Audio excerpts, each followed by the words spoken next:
Can you hear me? Yes. Can you hear me? Yes, I can. Okay, brilliant. Thank you. Yeah. So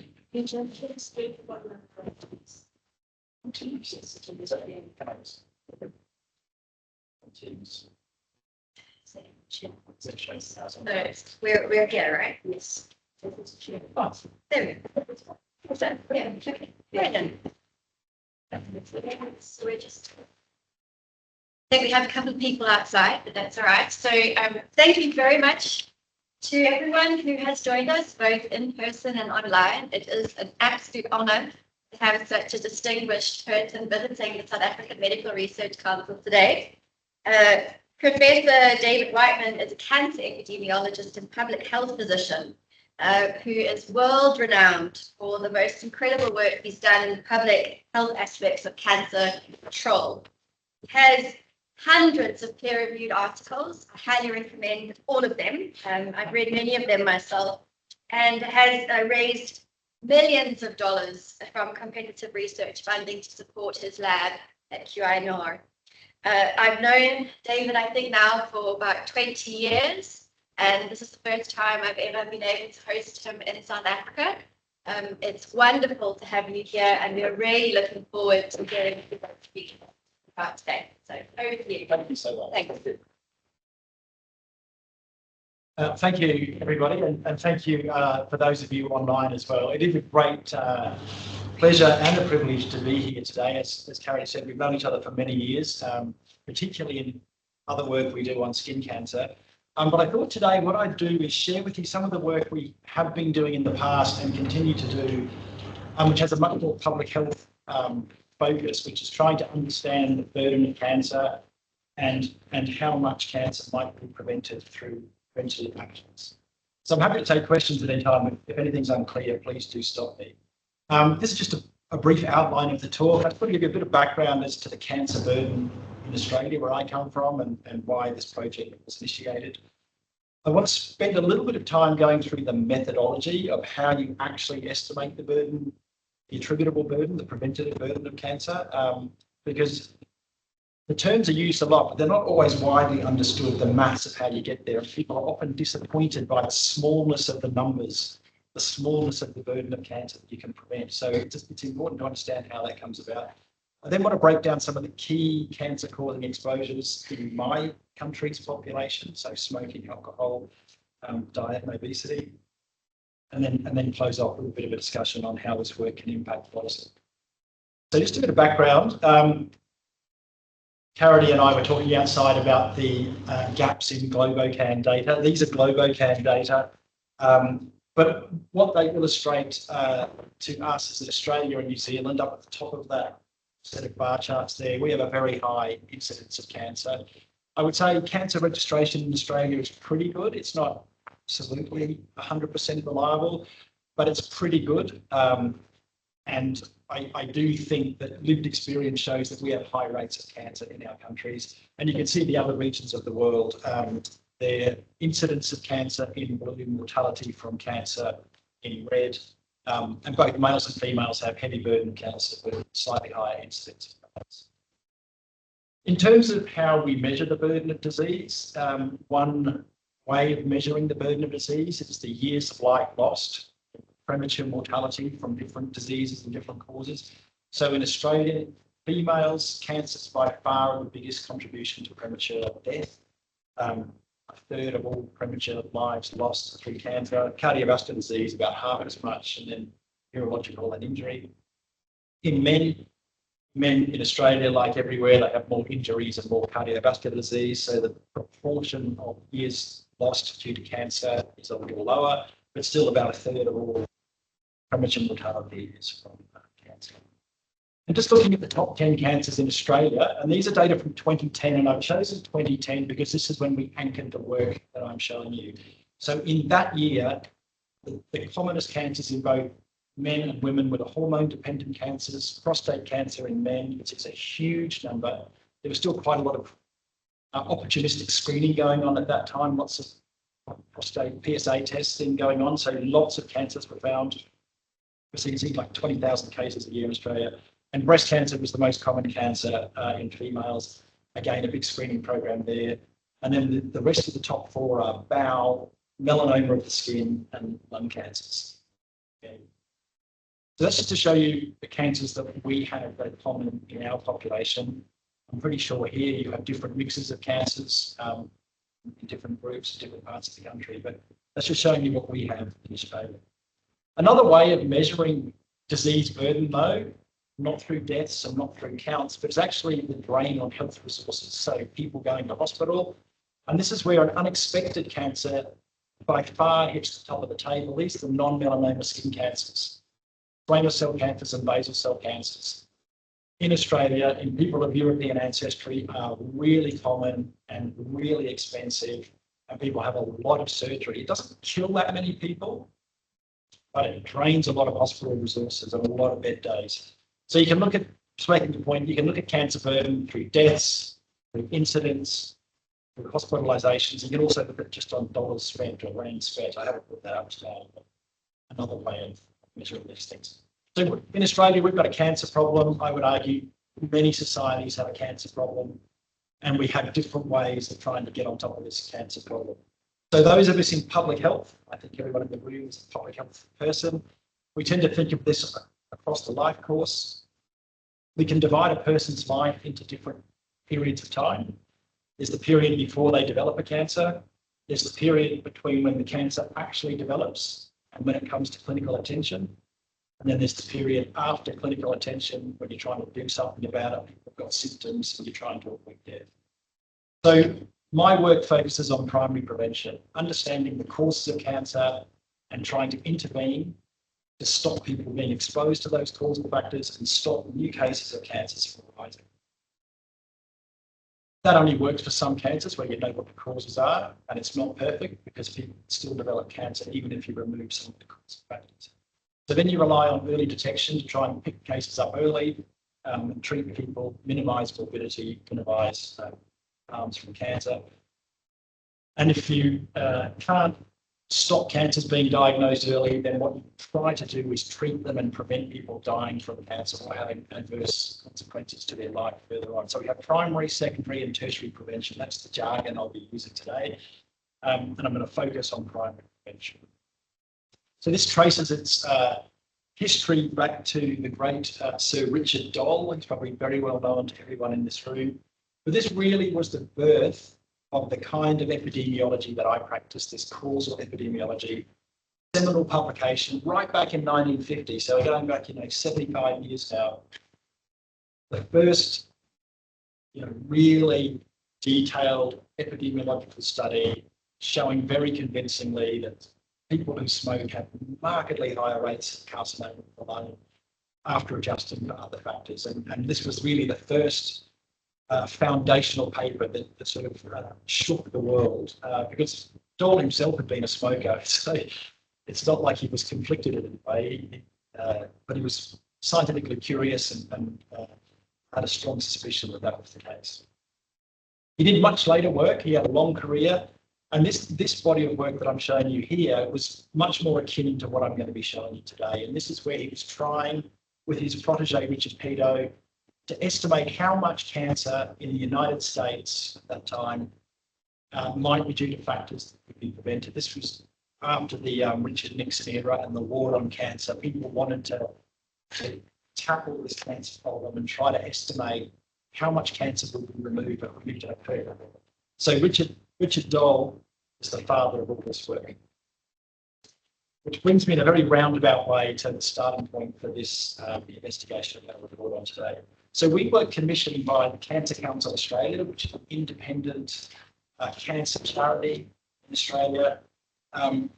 They were concerned about the rise of cancer in Australia, and they wanted to know, in terms of prevention strategy, how much cancer in Australia might be preventable if we could throw the book at it and remove these causal factors from society or get everybody into the optimum range for these factors. So it was the Cancer Council that funded all of this work and provided the vision to make it happen. So really what they wanted to know was what fractions of cancers that occur in the community can be attributed to the fact that people in the community are exposed to things that we know cause cancer. There's a formal definition here in the last dictionary. It's the proportion by which the incidence rate of the outcome in the entire population would be reduced in exposure to the This is showing you the scientific or mathematical notation of that. So the incidence with the little subscript P is the incidence of the population. If you take away from that the incidence that arise in people who've never been exposed, so if you're looking at incidence of cancer in the entire population versus incidence amongst people who never smoked, say, and divide that by the incidence of the entire population, that's your attributable fraction. I'm going to show you a worked example that makes this much more clear. So let's suppose, just for this mental exercise, that being overweight leads to a higher rate of cancer of the colon, which we now know does. And let's assume that in our population of Australia, 60% of the population is in the healthy weight range with a BMI less than 25, but 40% of the population is overweight, BMI greater than 25. Many of epidemiological studies have then shown us that when you compare the rates of cancer in those two groups of people, healthy weight versus overweight, there's a rate ratio of 1.5. So the rate of colon cancer is 1.5 times higher in overweight people than underweight. So then what happens at a population, each year in the population, the cancers arise. Some of them amongst people who are healthy weight, some amongst people who are overweight. And the trick with these attributable fractions is that it's not all of the cancers that arise in the overweight people are due to the fact that those people are overweight. Some of those cancers would have arisen just anyway. So that's the proportion shown in the box there.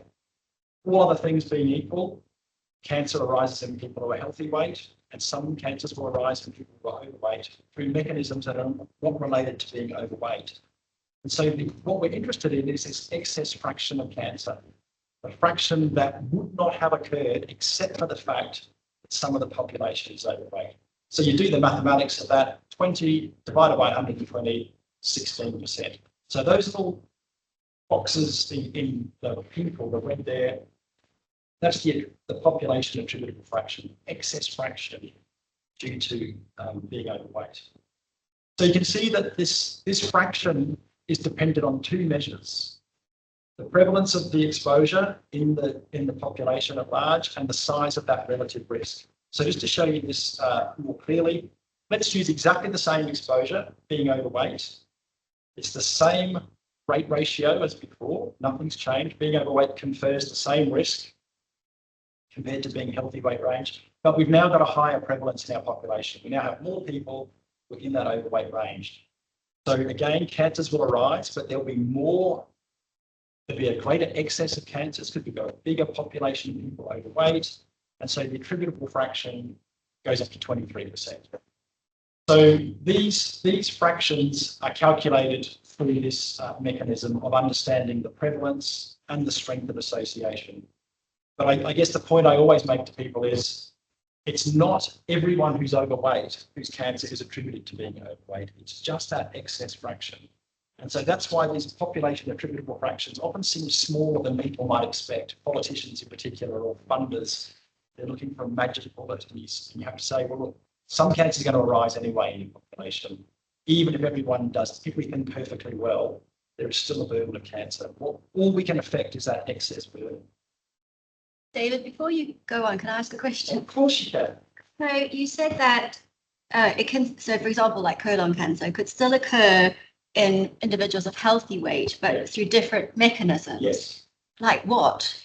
Are there other risk factors? Other risk factors. So it could be the fact that they're smokers, and smoking indirectly has effects on the colon hyperplasia.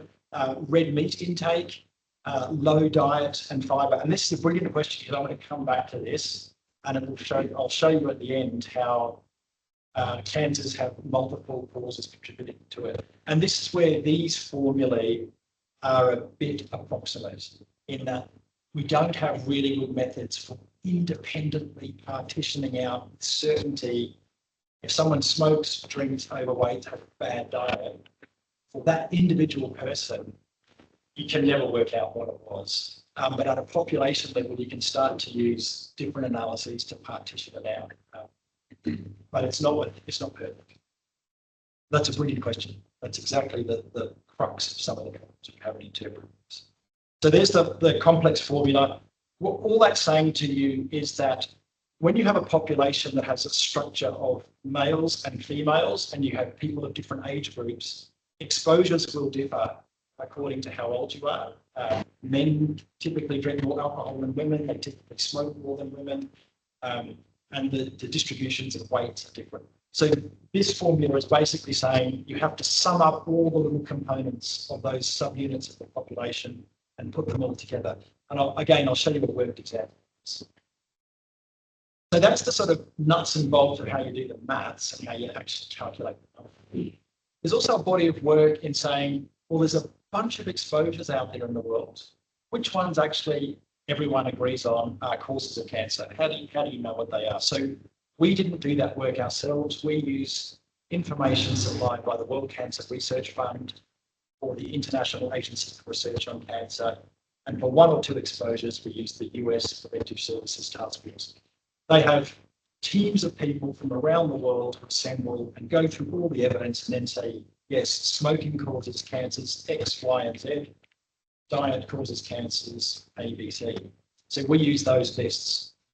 Then you need to know what the prevalence of exposures are in your population to be able to apply those formulas. So we need to know what proportion of people smoke, and if you can, what proportion of people in different age groups smoke, or their weight, or their diet, or all the things you're going to look at. You then need to know what's the magnitude of those relative risks, how strongly do those factors cause cancer. Is it just a small little increase in the risk of cancer, or like smoking, is it a 16-fold increased risk of cancer? Or is it just a 1 or 2% increase? And that really matters because some exposures are really, really common. They have a really small effect, but they're very common, and that drives up cancer rates. Whereas something might be super potent, like an occupational exposure, but only a handful of people are exposed, so chances of cancer in the population are quite low. So you need those risk estimates and prevalence data, and then you do the maths. This is just showing you some of the sources of those causality statements. Yeah. Right, can I interrupt you again? Yeah. Can you go back and just explain, because I think some people might not know the counterfactual.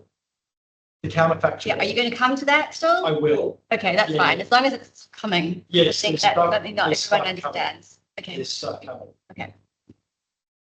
I'll explain with graphs the counterfactual method there, because those formulas I showed you work for most exposures, but they don't work for all exposures, and particularly for sun exposure, where everyone's exposed every day. Every human being on the planet, except someone who lives in a cave, is exposed. And so then we have a different method for dealing with that. So thank you. Yeah. So these are just the monographs from the International Agency for Research on Cancer. Those people who work in the cancer space will be familiar with these.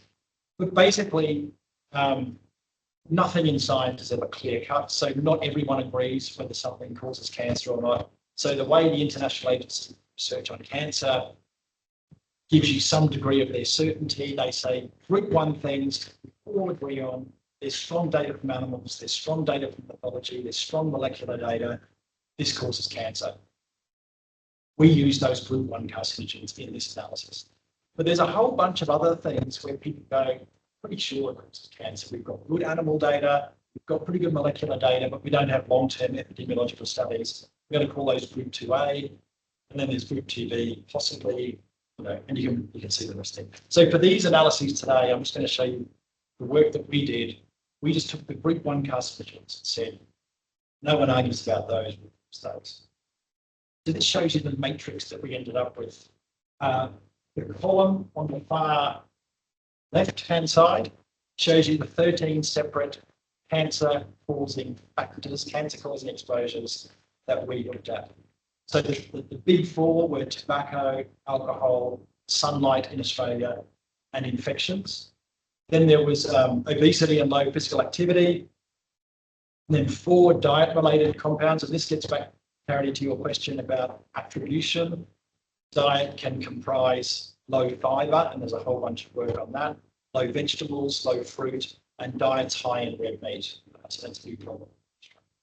And then we had 3 hormonal factors: menopausal hormone therapy, oral contraceptive pill, and insufficient duration of breastfeeding, lactating mothers. So what those red dots then show you is which cancers are caused by those exposures. So you can see there's digestive cancers, cancers of the respiratory system, mucosal sarcoma, skin cancers, cancers of the female reproductive tract and the male reproductive, urinary system and blood system. So altogether there were 61 separate exposure outcome associations that we measured in this study. And there's a lot goes on behind that. So tobacco caused the most cancers, 13 separate cancers, infections, there were 11 separate infections, and you can see the others listed. So just showing you, this is sort of, oh yes, sorry, questions? Sorry, you can go. I was just going to ask about the blues. That mean there was a less risk for those? They're the supplementary, they're the group 2A ones, where probably for humans, but not for evidence. So at the very end of this talk, I'll show you the data, but just when you add those, it makes no, spoiler alert, it makes no difference. Sorry, your question. I'm interested about the hormones, the menopause. Yes. I know there have been studies that have said that it causes different cancers. But what's the latest evidence of that? Well, this is a very, very good question. My wife is a GP, Kathy here, and she does a lot of female health. So this work, when we were doing this around about 7, 8, 9 years ago, those pronouncements were that menopausal hormone therapy did lead to increased risks of breast cancer, ovarian, and endometrial. I think it might have walked back a little bit since then, particularly with the newer formulations and the lower doses that are now being used correctly. And I don't know, I don't have the data about baby tests at all, but my understanding is that the big study that came out that made us all very worried about it, probably about 20 years ago now, the average starting age for women in that study was 65, which is not the lived experience of how we use menopause. And so that was one factor. But the other factor is that it's a length of exposure. So for more than 10 years of exposure, I believe that your risk of breast cancer does go up. But I also using higher doses than those. Yes, we've used higher doses and our formulations are better. But I think, interestingly, I don't think death from breast cancer, because mainly those women screened. Those women have generally engaged with the health system more. That's my very brief understanding. Yeah, that's a very good question as well, because these data are not fixed in time, in the sense of, as you say, new information comes to light, things change. So this was correct at the time of initiating all of this around 2015. So just to give you the headline of what we found, I'm going to drill into some of these. So the biggest cause of cancer in our population by far was tobacco smoking. Led to an excess cancer burden in the whole population across all cancers of 13%. So it's a massive burden, 15,000 extra cases in Australia. UV radiation was the next one, for melanomas of the skin, people of European ancestry, and inadequate diets, another big factor, and I'll unpack that for you.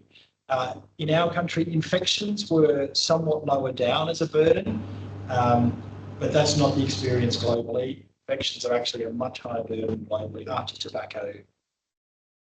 So I'll unpack some of these just to show you the numbers, and I won't go down too much, but as I said, tobacco is causally associated with 13 different cancer sites. So the obvious ones where you breathe in the gunk from tobacco, the oral cavity, the pharynx, the larynx, lung, also the esophagus, the food pipe.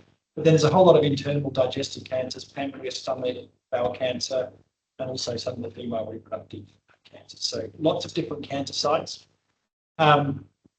This is a methodological slide. I can probably gloss over it a bit. One of the problems with measuring the prevalence of smoking is that in any population, especially in industrialized countries, there's a small number of current smokers and a big legacy of former smokers, people who've been frightened into quitting or have quit for health reasons.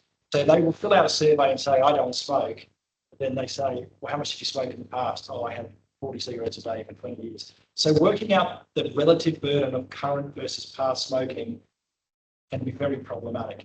Richard Peto, which is what this method is named after, worked out a way algebraically of inferring how much burden of past smoking affected rates. So what you can see here on this graph is the rate of smoking, or the incidence, cumulative incidence of cancer. That red line is people who stay current smoking their whole life. So you can see their risk of cancer just goes up and up and up as they get older. But when people stop at different ages, they have different slopes on their curve. They still have a baked in risk of cancer, and it goes up, but not as quickly as current smokers. So what you can do is do mathematical subtraction. So there's a small cancer incidence amongst never smokers. Even people who don't smoke can still get lung cancer at a low rate. So that's the sort of non-exposed population. Up here is the lung cancer incidence of the current smokers. So that area under the curve is all about excess burden. And so using the properties of those two exposures and those two curves, you can work out what we call a notional prevalence, which is simply really a weighted average of past and current smoking in the population. I know it's a bit technical, but it accounts for the current and past smoking in populations. You can work out the notional prevalence and you use that in your formula scaling. There was a whole lot of methods that you probably don't need to know, but in case people are very particular about current and past smoking. The key thing is which were the cancers that were most caused by tobacco. Lung cancer, huge number of lung cancers, as you would expect. Cancers of the mouth and pharynx. But the bowel cancers are a big burden caused by smoking. Many people overlook that. Bowel cancer, esophageal cancer, pancreatic cancer, these internal digestive cancers are worryingly common among smokers and potentially preventable. So we all tend to focus on lung, throat, but it's really these other ones that you add them all up. It's a big burden. And that's just showing you the breakdown in different types of cancers. This next topic, alcohol, is everyone's favourite often, and also quite controversial because people don't like to be told not to drink alcohol. And I'm not going to tell anyone not to drink alcohol, especially in South Africa. I'm enjoying your lovely wine and beer. Yeah. Do as I say, don't do as I do. So firstly, just in terms of alcohol and which cancers it does cause, everyone thinks of liver, and that is true. It does cause liver cancer, but it's been strongly associated with cancers of the mouth, the pharynx and the larynx, squamous cell cancers of the esophagus, the food pipe, female breast cancer. This was new information when we started this. I think it's pretty accepted now, and also colon and rectal bowel cancer. So alcohol causes cancer at a number of sites. Just talking about what the recommendations are health-wise in Australia, and I think it's the same in South Africa. There is no safe dose of alcohol. The authorities say no safe dose. But what is recommended, at least, is that people should drink no more than 2 standard drinks on a day to reduce the long-term harms of alcohol. I'm laughing about standard drinks. We had the conversation in the car about the standard glass of wine in South Africa. It is much larger than the standard glass of wine anywhere else in the world. It should be measured in buckets. Buckets, yeah. And we're also told not to drink more than 4 standard drinks on any occasion if we don't want to. In Australia, and this is where this terminology is important, trying to read the literature. In Australia and the European Union, 1 drink of alcohol is 10 grams of ethanol, which is 12.5 mils of pure alcohol, which means a standard drink is like 125 mils of white wine or a small glass of beer. I think about 300 mils of beer. In America, a standard drink is 15 grams of alcohol. In the UK, it's 8 grams of alcohol. I think South Africa, I saw it's 12 grams of ethanol. So these units differ around the world, and they can mess up communications and advice, things like that. So what we have done was looked at just grams of alcohol to get away from standard drinks. So I don't expect you to be able to read this detail, but basically on the far right-hand side is the risk of the cancer per gram of alcohol per day. So we did a lot of regression analyses, taking those estimates of relative risks and categories. Most of these associations were linear, so we were able to do a regression and work out the risk of alcohol per gram per day. Because some people drink 15 drinks once a week, and other people have 2 drinks every day of the week. On a weekly scale, it ends up being the same amount of alcohol in terms of cancer. But the risks differ depending on whether you're talking about the oral cavity, the liver, the bowel, whatever. And the female breast is down the bottom. It's got one of the weakest associations, but it's a common cancer, common spread. So that's just showing you sort of strength of association that sits behind it. So then what you've got to know is, well, how much do people drink? And this is just a nightmare to work out, really a nightmare. People lie about how much they drink. They underreport systematically. So it's a challenging area to work in. These are showing you the data for Australian men. So on that long axis at the front are the different categories of amount of alcohol intake per day, ranging from none at that far left-hand side, right down to more than 60 grams of alcohol a day, right-hand side. And then it's also broken up into the different age groups. So you can see in this survey that was done of the Australian population, a lot of men said, I don't drink, which we are sceptical about that level of non-drinking.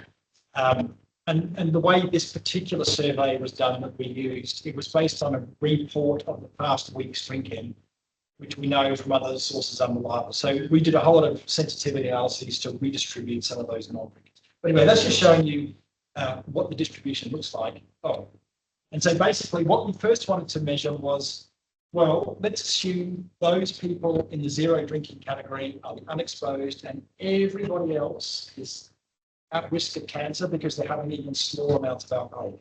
How many alcohol-related cancers are occurring in Australia? So you can see the number there, about 3,000. The site that has the highest burden of alcohol excess cancer is actually the bowel, not the liver. The liver's way down the list, because liver cancers are very rare and the strength of association is not super strong. There's way more bowel cancers out there. It's a common cancer. And so, this is sort of an unexpected finding. The next one is female breast, very common cancer for which alcohol does have a part to play, and it leads to many cases of breast cancer. So that's the take home from this alcohol analysis. I won't break that down any further. So then I said to you, well, look, it's going to be heroic to try and get the Australian population to give up drinking entirely. It just won't happen. So what if we could ask the population to drink no more than 2 standard drinks per day? If we could shift everybody who's in these upper categories and move them down and say, well, look, you can have your 2 drinks a day, but no more. We lock up the bar. That's it. So we've got a new category of people who max out at 2 standard drinks a day. How many cancers we prevent if we could bring that in? So this is called the population impact fraction. It's a similar concept. So we prevent a lot of bowel cancers. We prevent a lot of oropharyngeal cancers. Relatively fewer breast cancers, and that's because that heavy level of drinking is actually more in men than women. Many more women drink at those lower safe levels, but it just adds up to cause a risk of breast cancer. So you do prevent some breast cancers, but not all that many, because it's mostly men drinking at that heavy level. And it might be heroic to get people to stop at 2 drinks a day. So what if we could just get everyone down to 4 drinks a day and no more? It'd still be a worthwhile thing to do. We'd stop a lot of cancer still. Hundreds of people would be prevented from getting cancer. So it's showing you what might be achieved through public health intervention. Just a couple of quick other ones to close out. This is becoming an increasing concern in Australia, I guess. We have a lot of childhood obesity emerging in young people now, and there's a concern that we're starting to see early onset bowel and other cancers because of a rising level of obesity. So the role of body weight in cancer is topical and concerning. I'm sure everyone's familiar with the unit, the body mass index, and how to calculate it, but you take a person's weight and you divide it by their height, square of their height, and that gives you this BMI measure. We say the healthy weight range is a BMI less than 25, and then there are various categories of overweightness. So that's the jargon, that exposure. Quite a few cancer sites are associated with overweight and obesity, and the prevalence, as you can see in Australia, is pretty high and it's growing. And I guess it's curious how body fatness can lead to cancer. We're now learning there are many different pathways through which this happens. Some of it is through hormonal pathways, subcutaneous body fat under the skin is quite hormonally active, leads to lots of estrogen, just to particular estrogen. So that can affect the female reproductive tract especially. But fat cells are also metabolically very active. They can be very inflammatory, and so they can lead to cell turnover, apoptosis, stopping apoptosis. So different pathways can be switched on, and more than one pathway can be switched on. So obesity, we're learning, can lead to changes in the body that lead to cancer at many distant sites. So how many excess cancers due to obesity? The big one again is bowel cancer, female breast cancer, and then endometrial cancer, uterine cancer in females, kidney, esophagus, pancreas. So what we're seeing in Australia is, as smoking rates come down, but as obesity rates are rising, we are seeing a shift in some of the presentations of different cancer sites. And so some cancers, like endometrial cancer, are really quite common and becoming more so. And we're noticing a spike in early onset bowel cancer. So people under the age of 50, looks like rates are going up. We don't know what's causing it. Could be obesity, could be ultra processed foods, it could be bad luck, plastics, we don't know, but there's work happening in that space to try.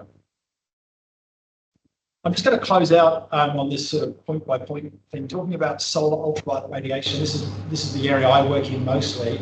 With UV radiation, particularly for people of European ancestry living in these low latitudes, high UV, skin's not adapted, not protected at all from the sun, so high excess of squamous cell cancers and melanomas and mesoceles. So as I said, the PAF formula doesn't apply here. This is where we use counterfactual arguments. And so the most simplistic way of doing this is to say, well, the population of Australia, the European population of Australia, largely traces its ancestry to the United Kingdom. Many of those people came from the UK, settled in Australia. The easiest thing to do is to say, if they'd stayed in the UK, what would be their rate of melanoma? But here they are in Australia, there's a difference between them. So,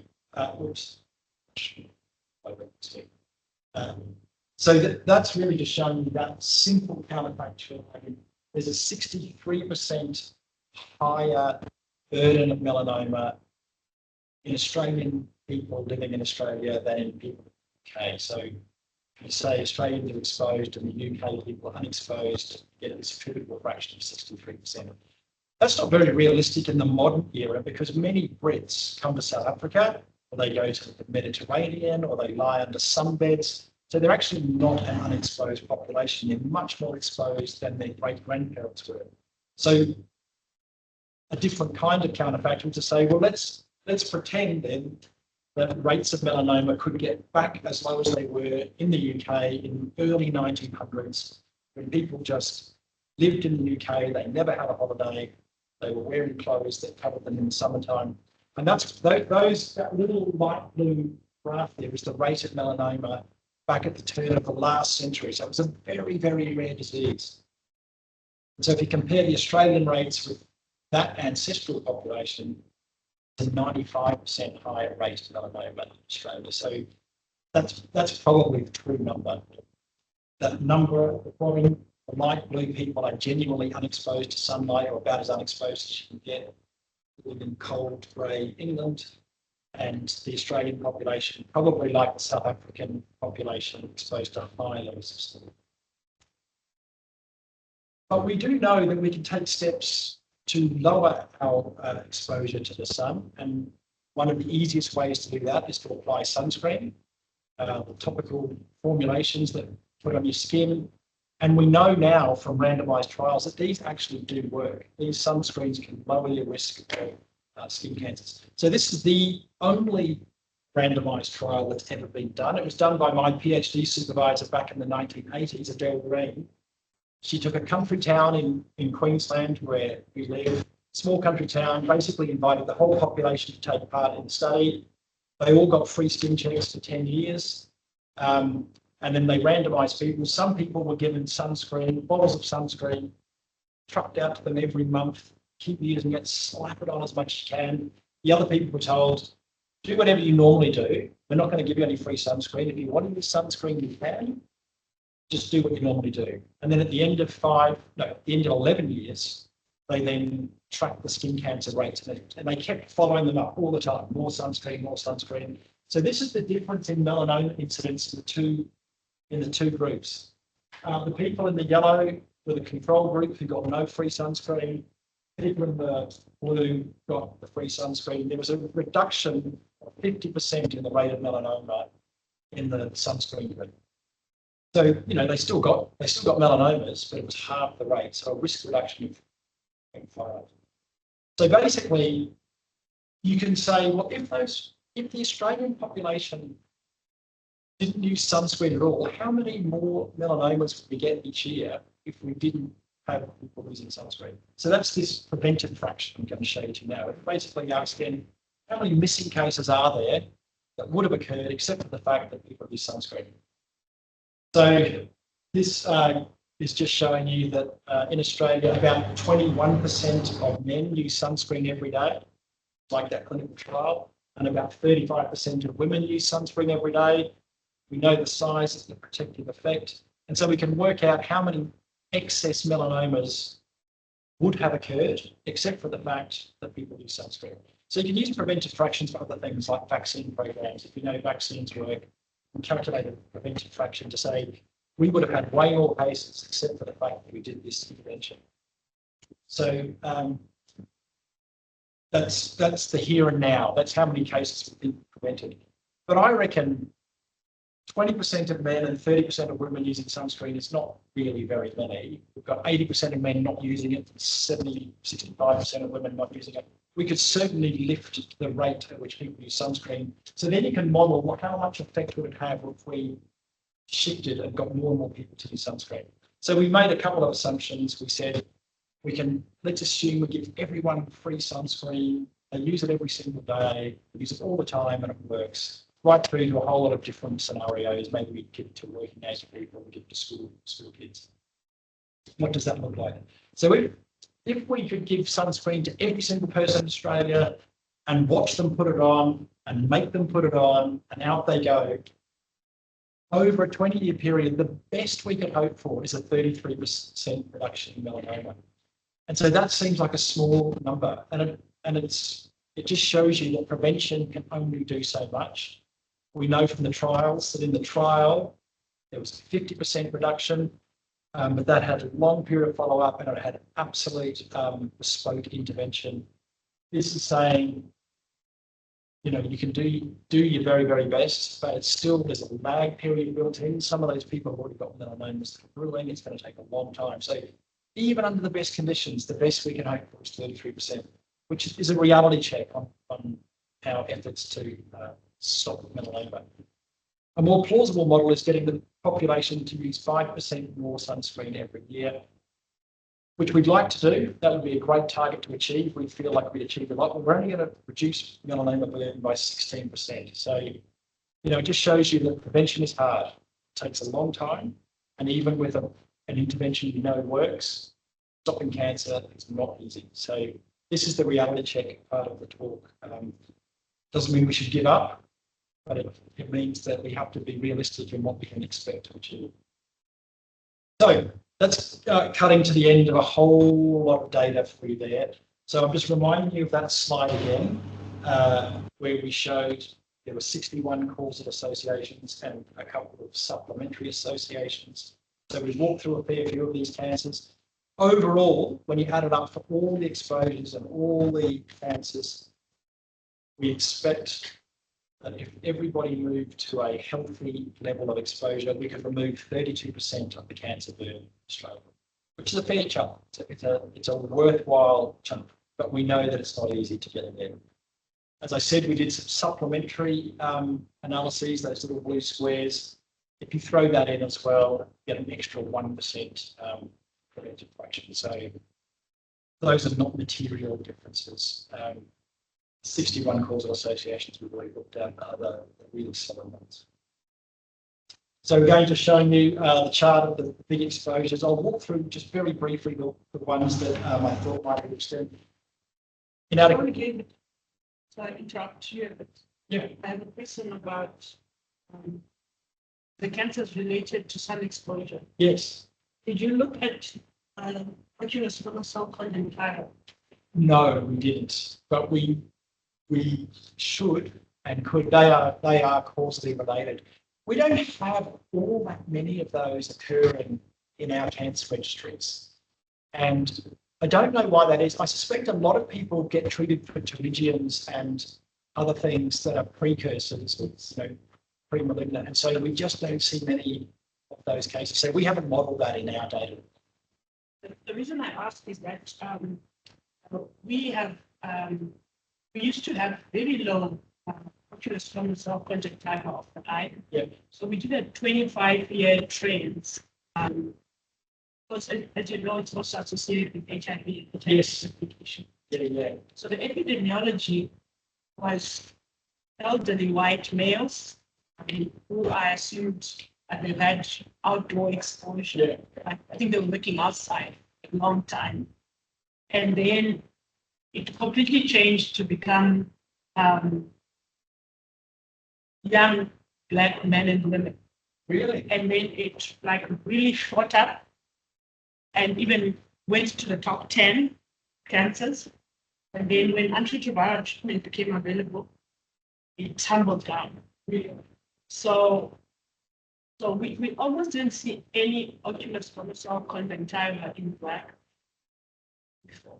Yeah. But only after HIV, the time when we didn't really have proper treatment for HIV in South Africa. Yeah.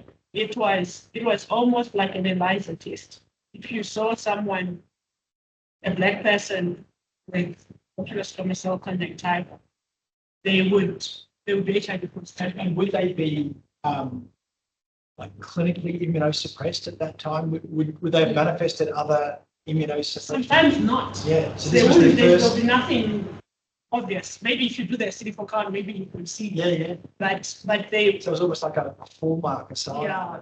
So it would be interesting on how we could calculate these PAFs, but I think the population somehow is changing, Yeah. like their level of immunosuppression, and the HIV population in terms of long time ago, they didn't live long enough, so they didn't know what cancers were getting when they lived long enough. But now they're really living long. Yeah. So it's not completely gone in Black people, but it has definitely really, really tough. Yeah, because I know a colleague of mine, Rob Newton. I don't know if you know Rob Newton. He was at Attributable. Rob was up in Uganda, and oh, you know it? Yeah, okay. And Rob did some work on this in Uganda 15, 20 years ago. I can't remember the specifics, but I know. And we've also started seeing squamous cell carcinoma of the skin in Black people, even teenagers, which was very, very low. So it's very, it was very, very low in Black people. When we look at our registry, we see obviously the white population has the highest of the ECC and SCC. We did the work with Karen. I saw the paper from 2023 on this. So there was a The range. colored, then the Indian, and then the Black. Yeah, there was there was definitely a rate amongst black people. HIV related as well. We don't know, but we suspect. Yeah, the spermatophore of the skin. Yes. Yeah, we also looked at with the case control study where we saw that those were satanic cases. Yeah. But we didn't know that anymore. So I think some interaction between these UV light related What cancers. would be, we should talk about this, but what would be brilliant would be to get some samples as well, because you can do molecular sequencing and looking for UV specific mutations in the driver genes. And that'll prove to you that it was UV initiated, and then there could be other things that have come about that have allowed it to express. So I'd be happy to talk with you about that. Yeah. Back to diet. Basically, there were 4 components of diet. Too much meat, which is probably very Australian, New Zealand, and I think South African thing from what I've seen here. Of meat here. In fact, wow, some of the meat is just wow. Okay. Inadequate fibre, that's a big problem in Australia and a lot of industrial countries now with ultra processed food. Some people just get no fibre. That's causing a lot of bowel cancer. And then inadequate fresh fruit and vegetables is a big problem as well. And just lastly, I was going to just show you the data for Australia. I think this is where South Africa would have a different profile entirely, a different burden. But even in Australia, there's a lot of infection-related cancers, a lot related to HPV, but we were just having a conversation outside about the HPV vaccination program that's been rolled out now for 15 or so years in Australia, but that's definitely having an effect and dropping rates of a whole bunch of cancers. But there's a big problem at home with hepatitis B, hepatitis C, causing liver cancers and Helicobacter causing stomach cancer. So I'm sure that you'll know much more about those things than I will. Even in places like Australia, infection, we tend to think of it not being related to cancer. It definitely is, and we still have work to do. So I'm closing up now. Sorry for taking so long. I've been going on a bit. Just to show you why this work we think is helpful, in that if you look at the top 10 cancers in men in Australia, many of them are potentially preventable to quite a large extent based on this work. The most common cancer, prostate cancer, we don't know any causes for it. There is nothing we can do to prevent it. Nothing. There's nothing we can do. So that's put to one side. But of the others in the top 10, a lot of them actually have a sizable component that we could make an impact on. If we can improve conditions for people living in our society. So, this is a call to arms, really. For females, breast cancer is the most common cancer. We estimate that almost a quarter of all breast cancers are preventable through things we know, including alcohol, including hormonal therapies, and some of the other causes there.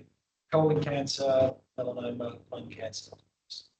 Another way of thinking about this is, okay, well, if you've got a hit list of cancers ranked according to those from most preventable to least preventable, which ones might you target? So there's a bunch of cancers for which more than 80% of the cases are preventable.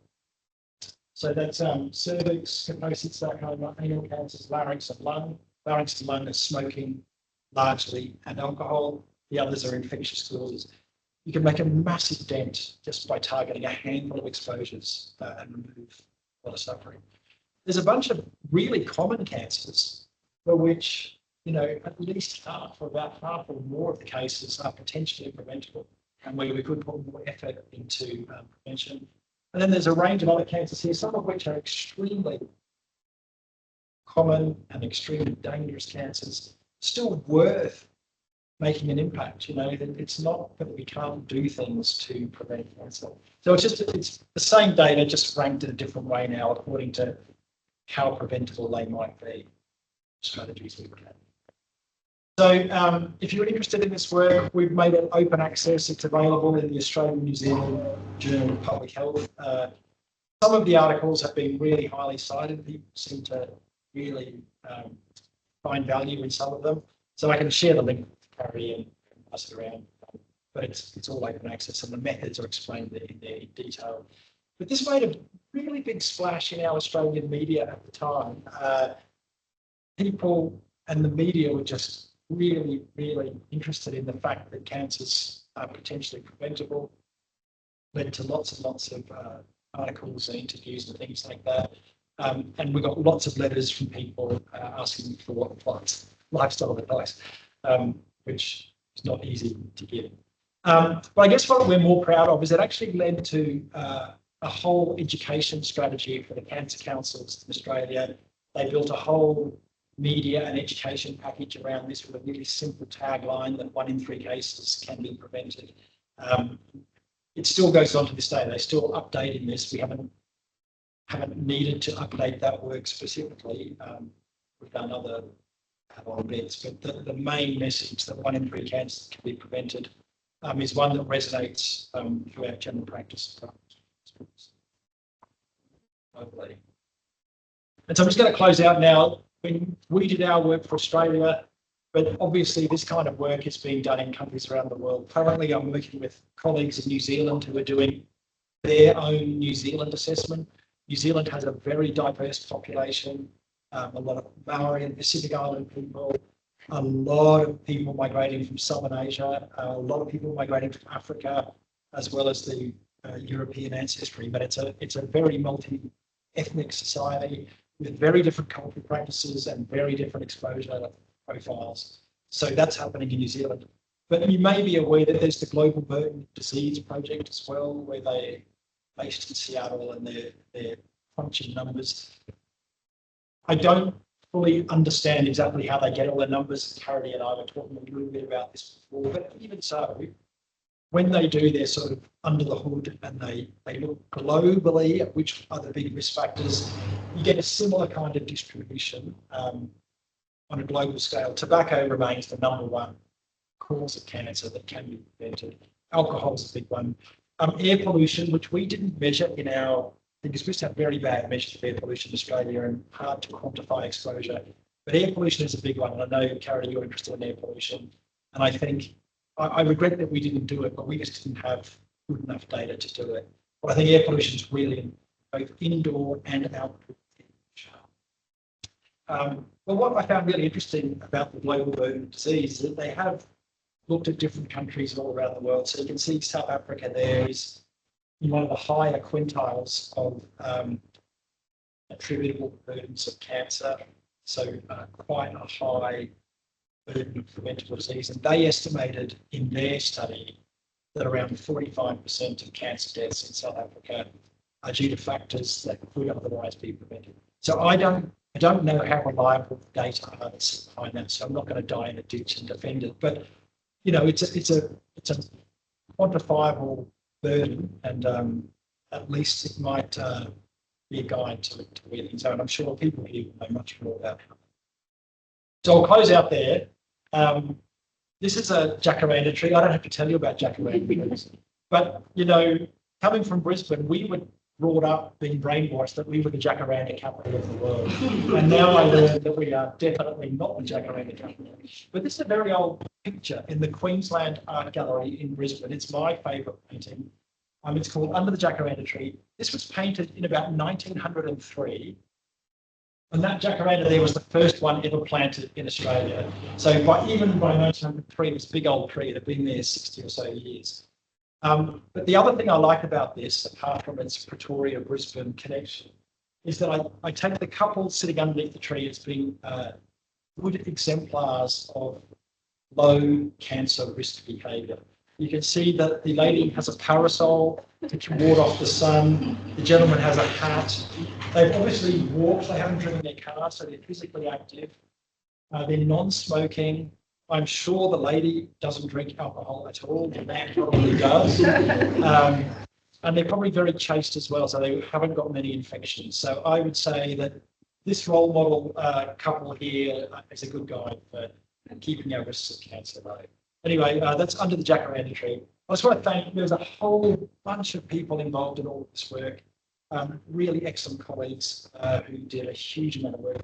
And Louise Wilson, over on that corner there, was absolutely unbelievable in pulling down all day and doing it. So I really am indebted to those people. So thank you for being so patient. I know I've waffled on and on wrong, but once I get started, I can't stop. So anyway, thank you, and I'll be happy to take any questions. Thank you so much, David. That was enthralling. I looked around the room every now and again and everyone was mesmerized. So thank you. We've got great attendance online. Thank you to everyone who's there. I have loads of questions, but I don't want to dominate the space. So I'll turn to the room first and then I'll have a look online at the questions that would be in the Q&A. So yeah, go ahead. Hi, Do you want to just say your name and where you're from? yes, I will. My name is Iman. I'm at the physiology department here at the university. Okay, great. So my group is really interested or works a lot on cancer. We focus at the moment on breast and pancreatic cancer, but specifically in Black African South Africans.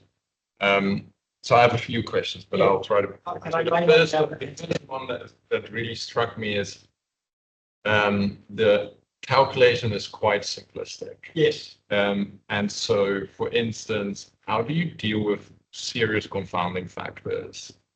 For instance, and also complications. So your alcohol one is a good example. It's like in this country, you know, a very small proportion drink, but they drink a lot in one sitting and then not for a week or so on. So there's clear differences in that versus someone drinking a glass of wine. So how do you deal in your calculations with that to get to a sensible answer? That's my first question. I will say that I can't defend those methods. Those methods are the best way we have to use population data. So I think everyone working in the space acknowledges those complexities, particularly interactions between causes.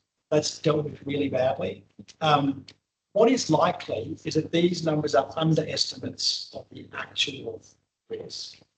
We're pretty comfortable that that's the case based on where the data come from and how the calculations are done. But absolutely your point is correct because they rely on averages of averages. You know, you have to take assumptions of linearity in some of these measures. So to get, you know, the increasing risk per gram per day, that's a log linear regression that you've had to do. But it's the only way you can get population scale data to work with. So I agree with, I mean, I fully agree with Yeah. you. And similarly, with your sunscreen and that sunscreen experiment, Yeah. I'm not a fan of sunscreen, I can tell you that Yeah. much. And there's some good data about it as well. This is our bread and butter. I'm happy to. Yeah, so in terms of cancer, of course, it does prevent cancer, but do you then also look at things like overall survival? And how that then balances, because of course, putting sunscreen on has a big effect on vitamin D production. And I think what's becoming very clear is how absolutely important that is. And we can see that, for instance, in the immigrant populations in Europe, but even here, where we have these issues. And so how do you ever look at that? So this is the effect that would have on cancer, but then what is the adverse effect on other diseases? Yeah. Can you bring that together? Yeah, absolutely. In fact, you should come to Cape Town. So I'm going to get talking Cape Town on this very topic. Yes, the whole nexus between sun exposure, skin cancer, vitamin D, and other potential health benefits is really topical, super topical. I would say it is very setting specific. So places like Pretoria and Brisbane, where you have a UV index here in the middle of the day of 13 or 14 at this time of year, for people with unprotected skin, of light skin tone, the DNA damage will be immense. And we do experiments on this all the time in Brisbane. We take biopsies, look at under the microscope, stain it for CBDs. There's no doubt that's causes for skin cancer, and for some populations, that's their biggest burden of disease, and we've got to protect them. But you're absolutely right. There's a whole evolutionary adaptation to the sun that most of the world enjoys. And so those people really don't need sunscreen. And we have this exact policy problem in schools in Australia right now. Just as you say, lots of people come from Sudan, they have well-adapted skin types. And to see those kids having to put on sunscreen and hats, it's crazy. Like, it's crazy. But they want to have a all-inclusive policy. They're actually harming some kids and not helping others. So we have to be more mature about how we deal with this. And in fact, just to close out on this, my good colleague Rachel Neal and I and others have been developing a new sun position statement for Australia that brought in all the stakeholders. So dermatologists, endocrinologists, migrant and refugee people to work through all of the issues of communication and policy and things like that. So it's become a lot more complex. There's no one size fits all, but there can't be one size fits all. Just won't work. Yeah. Sorry, I had one on there. Exactly right. And sunscreens are not without some harms as well. We know that they're absorbed into the skin. They might have endocrine effects. Can I ask one last question? Yeah. Whilst you're searching for chat. So we're really interested. So very quickly. So in Black African women, the average age of breast cancer diagnosis is in the 40s, whereas for white women it's in the 60s. Yeah. Right? So we're talking about premenopausal versus postmenopausal disease. We're trying, so I have a student who's doing a scoping review to try to find out, has anyone actually figured out how to calculate biological disparities so that we know what that impact is? So basically a PAF, but then for population based. And we can't find anything. And so I was wondering, do you know how you start thinking about that and how you would start calculating that? Because we could really... Yeah, off the top of my head, not easily. I guess it would have to be informed by what is known about the epidemiology of those cases and how they differ from people who don't get breast cancer. in different ways. Yeah. Is there a genetic profile or a somatic mutation profile? I mean, I presume people have looked at age at parity and age at menarche and numbers of children. All of those factors would be the low-hanging fruit. That sort of relates to my first question. There's so many of these differences. We have cultural differences, so different in knowledge, different in numbers of children, different in use of hormones. It's so many, but to try to pull out what is the actual genetic effect is really different. Yeah. Unfortunately, the only way, epidemiology is a very blunt instrument, as you know, and the only way that you can get resolution is to have big numbers of cases and controls, and to also have very good exposure capture, like reproducible, valid, calibrated exposure capture. And those data are just hard to come by. So mostly we deal with input data, test control studies based on self-report, meta-analyze a lot of them together, and you're averaging the averages of the averages. And it's imperfect, it's a blunt tool, and to get precision, you need those big cohorts. But I don't know if there's a Pan-African cohort or a South African cohort or something. No, it's not. Yeah, and these are expensive things to do.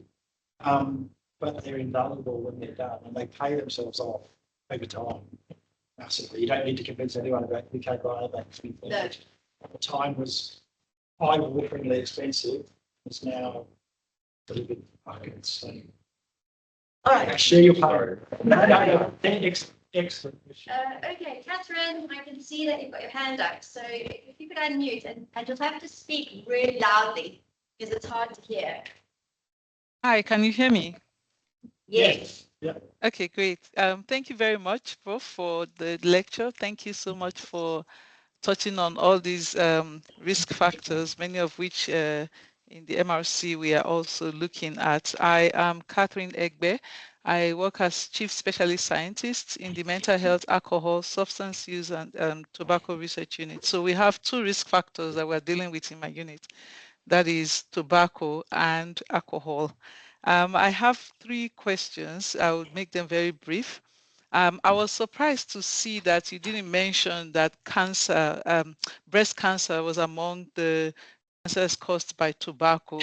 I know that the relationship or the causality is not as strong as that of lung cancer, but I'm surprised that you didn't list that. By the way, I didn't finish introducing myself. So I do tobacco research, everything tobacco kind of. I try not to do economics of tobacco, but every other thing from EPI to cessation to policy. My strongest point is actually EPI and policy, part of tobacco control. So, so I was surprised about that. I don't know if it's because it's the data from Australia not pointing to that, or if because I know that the WHO has now recognized that. The second thing is the issue of exposure to secondhand smoke. So of course, in one of your slides, you showed those who quit at different ages and the risk of getting cancers. But then I didn't see anything about exposure to secondhand smoke, which we know kills more than 1 million people globally. And these are people who do not smoke. And I'm sure that children and women are the most affected by exposure to secondhand smoke because, of course, we have more men smoking. And then the last question I have is about the BMI. And I am very sure you've heard this question before, but I don't know if you have an answer to it because we usually see this BMI as something that is very Western and doesn't take into account the body mass index of African women and men. And so, has there been any work being done to kind of make this more Afrocentric? Because the average weight of an African is much more than that of a European, and we are using the BMI from Europe to make decisions about the weight of people from Africa. Thank you very much once again. Oh, thank you, Catherine. They are excellent questions. I'll do my very best. The first question was about smoking as a cause of breast cancer. Look, the evidence is not as strong, and certainly the IARC and the WCRF looked at smoking and breast cancer. And when we did our work back in 2015, their determination was that it was insufficient evidence. I think it was like group 2B or group 3 or something like that. So it's not to say it's not a cause. It's just to say it didn't meet the really high threshold that IARC demands for group 1 carcinogens, which was our focus. So, but I think if smoking was included as a, breast cancer was included as a cause of smoking, then yes, we will see many numbers of cases. So it really gets back to the strength of the evidence. So we just went with the determinations of IARC back in 2015. So we left it out on those grounds. Secondhand tobacco smoke, passive smoking.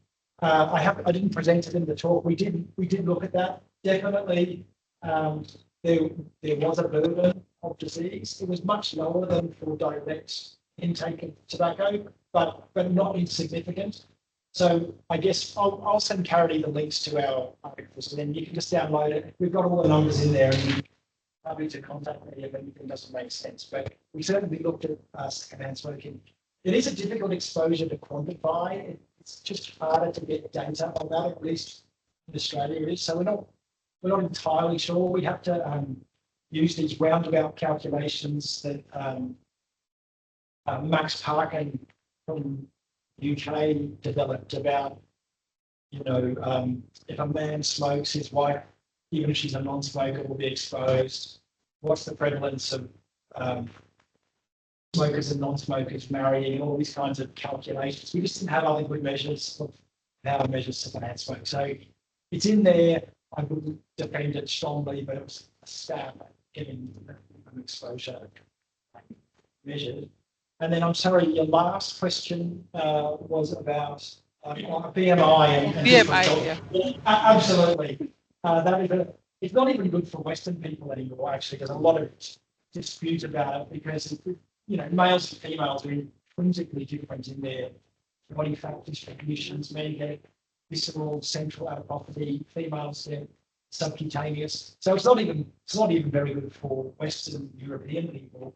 But we know it's terrible for Asia, Pacific Islands, Australian Aboriginal, and I'm, as you've told me, Africa as well. So it's the best of a bad lot. I've seen other measures being used by people that calculate body surface area, and they try and integrate and work out how much is body fat. They just haven't caught on.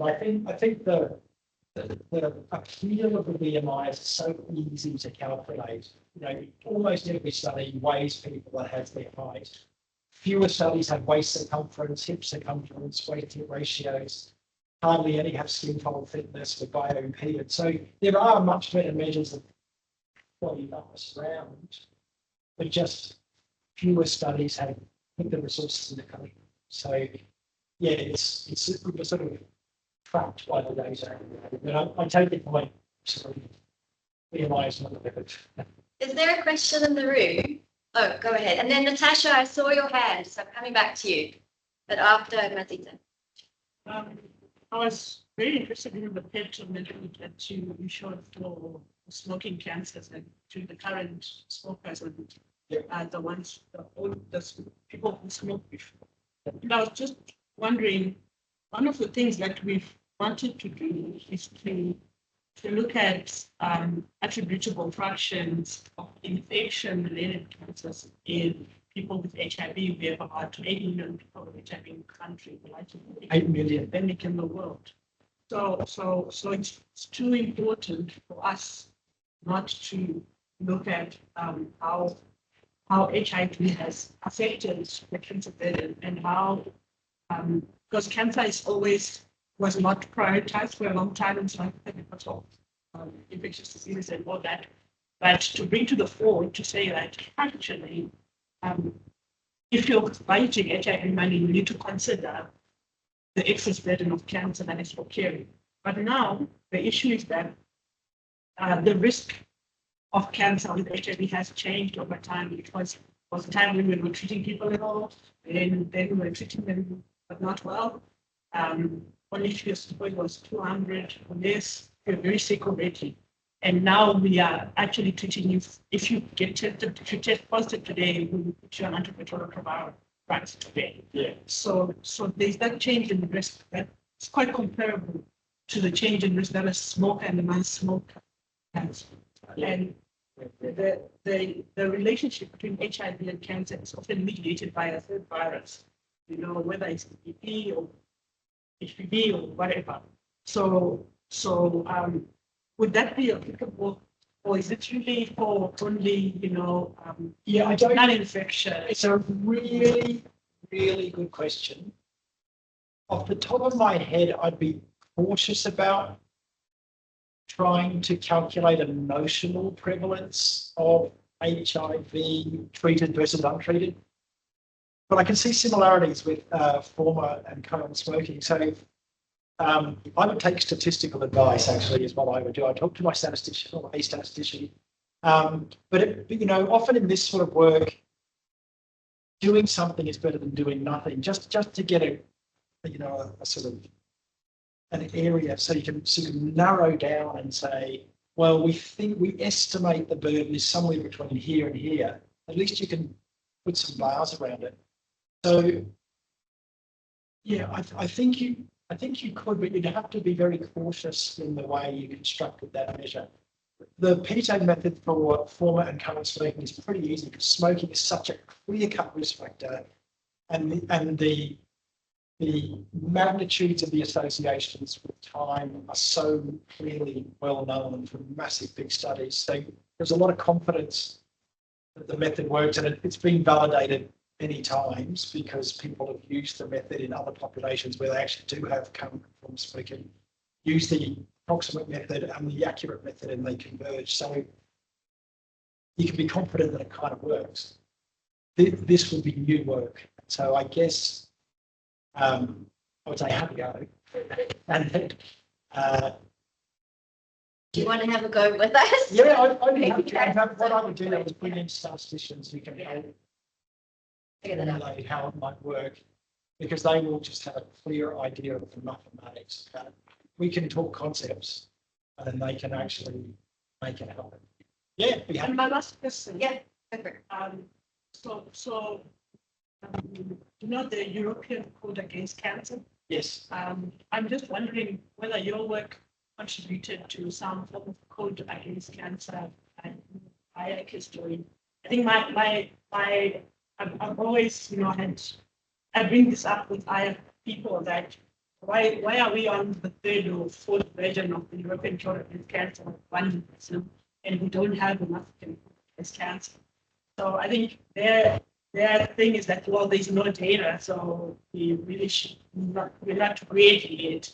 But has this contributed? Because I saw the advocacy stuff that you shared about coming out on radio and yeah, so certainly ours is fed into Australian cancer prevention policies, and there's an Australian, just for the country of Australia, there's a cancer action plan and a national cancer strategy, and so this and other people's work, of course, has fed into that definitely. I don't think our work has done anything for the European Code Against Cancer. I'm not aware that it has. Australia's a long way away from Europe, and they will kind of get ignored a bit. But definitely in the National Australian Cancer Action Plan. Definitely. Thank you. So I did see your hand up, Natasha. So we have time for one more question, and I want to give the opportunity to you. So go ahead. Natasha's one of mine, please. Hi. Thank you so much, Kerry, and thanks, Prof. Whiteman. That was really enlightening, and I was really quite fascinated by the cancer caused by infection and the excess deaths related to that type of cancer. I wanted to ask, you said that you didn't have any air pollution measurements, and I was just thinking, if you had ambient, like reliable ambient air pollution measurements for that study, how would you sort of attribute deaths to both tobacco-related mortality and cancer? I mean, sorry, morbidity. So how would you balance the two? How would you be able to tell the difference between cancer that may have been caused by tobacco versus cancer that may have been caused by air pollution? Yeah, look, and again, that's a great question. It's the challenge of this kind of work that you can't attribute any individual case to one or other of the causes. So the way we deal with that problem, that issue of one cancer type, say lung, having multiple causes, in this case, smoking and air pollution, is that you have these methods for residual subtraction of exposure. So you deal with the biggest exposure first, which is smoking, and you attribute the burden of lung cancers to the main principal cause, and then you can, of the subset that are left over, attribute those to the other lesser causes, in that case, air pollution. It's not a perfect method. It's a method of estimation, but it helps put numbers around cases arising in a national population. So you can't say for sure who those people were whose lung cancers were by air pollution versus those who were caused by smoking. It's really on the smokers, but it's a way of estimating at a population level how that works. Again, I would direct you to our methods paper that accompanies our work, because we deal with it step by step. You can go through and see how it's actually done.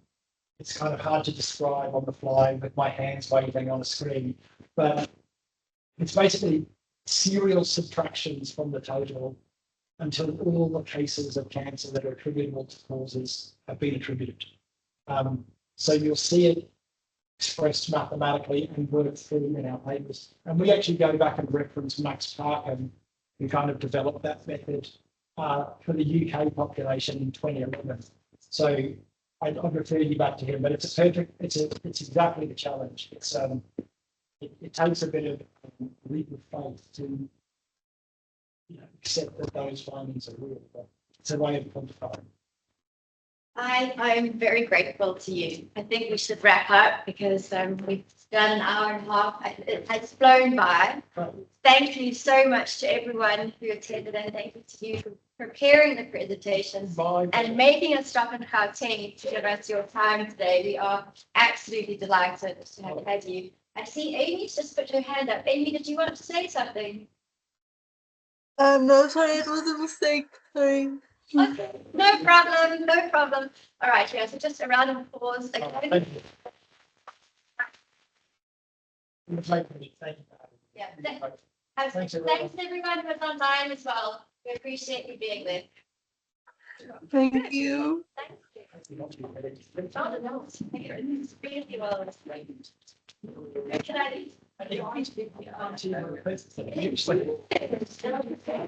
leave?